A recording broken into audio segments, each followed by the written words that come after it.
वक्त है इस समय मुंबई मेट्रो का। अब आपको विस्तार से दिखाते हैं मुंबई की कुछ खबरें।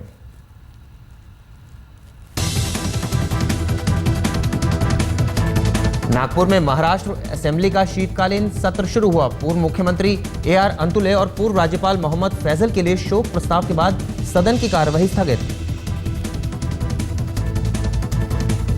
शिवसेना बीजेपी के पैचअप के बाद नेता विपक्ष के लिए कांग्रेस NCP में खींचतान। दोनों पार्टियों ने पद के लिए ठोका दावा।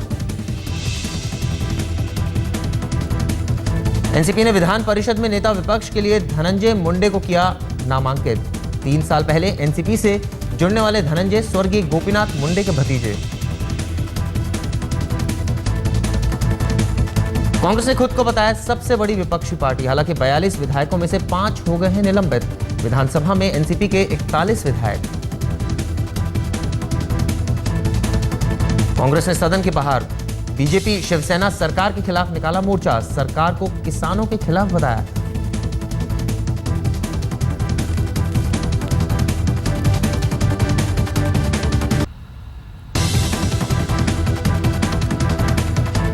आतंकी संगठन ISIS के संदिग्ध आतंकी आरिफ मजीद की कोर्ट में पेशी। 22 दिसंबर तक NIA को मिली हिरासत।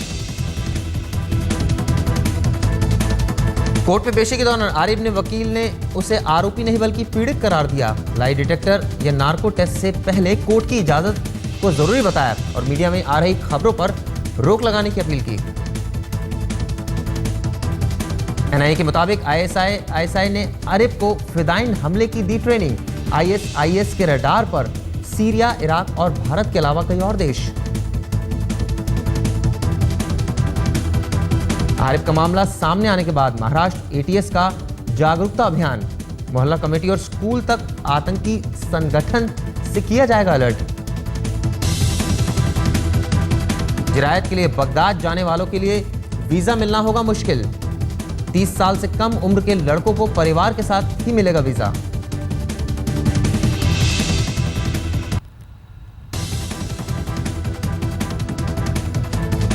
केंद्र सरकार ने राज्यों में प्लास्टिक के झंडों को बैन करने की तैयारी।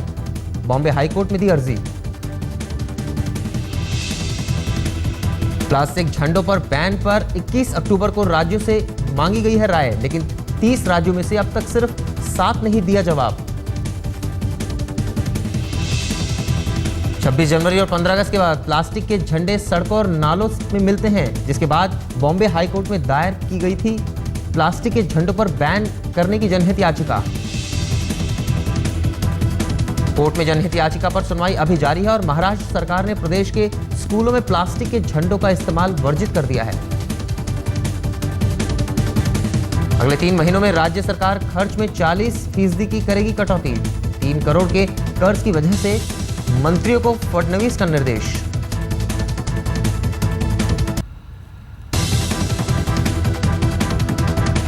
फडणवीस ने केंद्रीय उड्डयन मंत्री से की मुलाकात। नवी मुंबई में बनने जा रहे नए एयरपोर्ट की टेंडर प्रक्रिया की अड़चनें की दूर। महाराष्ट्र में 40 टोल नाके हो सकते हैं बंद। टोल पॉलिसी में बदलाव लाना चाहती है सरकार। टैक्सी चालक चाहते हैं काम का फिक्स टाइमिंग। शिफ्ट में काम करने की टैक्सी चालकों की सरकार से मांग। टैक्सी चालकों के प्रस्ताव के मुताबिक 1 बजे से 2 बजे तक लंच के दौरान टैक्सी चालक सवारियों को ले जाने से कर सकते हैं इनकार। 2019 तक देश की आर्थिक राजधानी होगी अंतर्राष्ट्रीय व्यावसायिक का केंद्र, फडणवीस ने ट्विटर पर लिखा।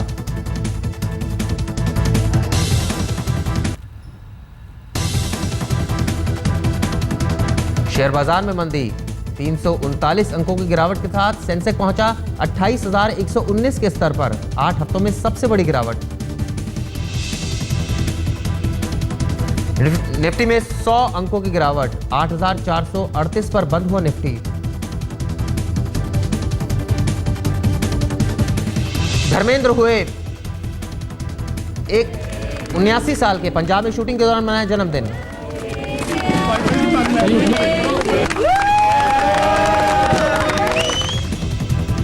पत्नी हेमा मालिनी और बेटी ईशा ने ट्विटर पर दी बधाई।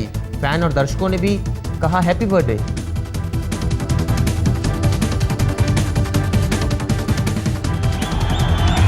मारेज इंटरनेशनल फिल्म फेस्टिवल में दिखाई गई हैप्पी न्यू ईयर। फरहा, अभिषेक और बोमन पहुंचे मोरक्को।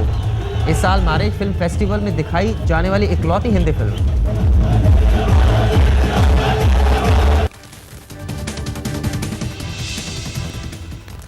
अब खबर विस्तार से। सोमवार को नागपुर में महाराष्ट्र असेंबली का शीतकालीन सत्र शुरू हुआ। पूर्व मुख्यमंत्री AR अंतुले और मुरली देवला के अलावा हाल ही में नेताओं के निधन पर शोक प्रस्ताव पारित करने के बाद सदन को स्थगित कर दिया गया। शीतकालीन सत्र का पहला दिन सदन के अंदर शांत और बाहर हंगामेदार रहा। महाराष्ट्र के मुख्यमंत्री देवेंद्र फडणवीस ने बड़ी सी मुस्कान के साथ नागपुर सदन में एंट्री ली। शीतकालीन सत्र शुरू होने से पहले फडणवीस सरकार ने कड़ा इम्तिहान पास कर शिवसेना को अपने पाले में कर लिया और इस पैचअप के बाद अब बारी है कांग्रेस और एनसीपी के बीच भिड़ंत की। नेता विपक्ष के पद को लेकर दोनों पार्टियों में ठन गई है। सदन की कार्यवाही शुरू होते ही एनसीपी ने धनंजय मुंडे को विधान परिषद में नेता विपक्ष के पद के लिए नामांकित किया। विधान परिषद में एनसीपी बहुमत में है, ऐसे में वहां कांग्रेस का दावा कमजोर होगा। धनंजय का चुना जाना लगभग तय माना जा रहा है। स्वर्गीय गोपीनाथ मुंडे के भतीजे धनंजय को नॉमिनेट कर पवार की पार्टी एक तीर से दो निशाने साधना चाहती है। धनंजय 3 साल पहले ही एनसीपी में शामिल हुए हैं। धनंजय मुंडे जी का नाम हम अभी किया है। मैं और विधिमंडल राष्ट्रवादी कांग्रेस पार्टी के नेता अजितदादा पवार विधान परिषद अध्यक्ष के साथ वहाँ पे अभी नाम दे रहे हैं। उधर कांग्रेस खुद को सबसे बड़ी विपक्षी पार्टी बताते हुए विधानसभा में नेता विपक्ष के पद पर दावा ठोक रही है। कांग्रेस ने तो बीजेपी शिवसेना सरकार के खिलाफ मोर्चा भी निकाला। कांग्रेस के विजयी विधायकों की संख्या 42 है, जबकि एनसीपी की 41। लेकिन राज्यपाल के साथ धक्का मुक्की और उन्हें चोट पहुंचाने के इल्जाम में 5 कांग्रेस विधायकों के निलंबन के बाद सदन में कांग्रेस की गिनती 37 विधायकों की रह गई है। किसानों की समस्या को लेकर पहले ही दिन कांग्रेस ने सरकार के खिलाफ जंग छेड़ दी है। वहीं दूसरी तरफ अपने ही पूर्व सहयोगी एनसीपी के साथ कांग्रेस की नेता प्रतिपक्ष के लिए लड़ाई शुरू हो गई है। नागपुर से कैमरामैन वैभव कनूरकर के साथ कमलेश सुतार, आज तक। हर साल 25 से 30 लाख लोग जियारत के लिए बगदाद जाते हैं, लेकिन अपने आप में पहली बार ऐसा हुआ है कि 4 युवा वहां पहुंचकर ISIS में शामिल हो गए। धर्म के नाम पर युवाओं को फुसलाने की कोशिशों को रोकने के लिए जांच एजेंसियां अब सतर्क हो गई हैं। ISIS में शामिल हुए आरिफ माजिद की वतन वापसी के बाद महाराष्ट्र ATS जनता तक आतंकवाद और उससे जुड़े खतरों की जानकारी सही ढंग से पहुंचाना चाहती है। ATS ने मुंबई पुलिस को हर इलाके की मोहल्ला कमेटी के साथ मिलकर लोगों को आतंकवाद के खिलाफ जागरूक करने का अभियान शुरू कर दिया है। पुलिस स्टेशन के स्तर पे मोहल्ला कमेटी और पीस कमेटी मीटिंग्स हम लेते हैं, जिसके जरिए हम कम्युनल हार्मनी कायम रखने के लिए उनको आह्वान करते हैं और जो नौजवान होते हैं उनके दिलों में जो गलत मैसेज दिए जाने का काम सामाजिक तत्वों से किया जाता है, तो उनको रोकने के लिए हम उनसे अपील करते हैं। उसके अलावा हम जो रिलीजियस लीडर्स होते हैं उनके साथ भी मीटिंग करके इस तरीके का मैसेज हम देते हैं। मोहल्ला कमेटी के अलावा युवा वर्ग को सही दिशा दिखाने के लिए पुलिस स्कूलों और कॉलेजों में भी आतंक के खिलाफ वर्कशॉप कर रही है। इस घटना की वजह से इराक जाने वाले लोगों की संख्या में भारी कमी आई है। इराक का वीजा मिलना भी मुश्किल कर दिया गया है। 30 साल से कम उम्र के नौजवानों को अब अपने परिवार के बिना जियारत के लिए जाने की इजाजत नहीं होगी। ट्रैवल एजेंसियां भी इसे गंभीरता से ले रही है। उसका पहला बैकग्राउंड चेक करेंगे, वो इंस्टेंट ट्रेवलर है कि नहीं है, इससे पहले किधर किधर गया हुआ है, उसका फैमिली हालात चेक करेंगे और हमको डाउट होता होगा तो हम नहीं लेंगे उसको, ये जरूर हम करेंगे। इस घटना से ये साफ है कि ISIS देश के युवाओं में पेट बनाने की कोशिश में जुटा है, जिसे रोका जाना बेहद जरूरी है। मुनीश पांडे, मुंबई, आज तक। मुंबई मेट्रो में फिलहाल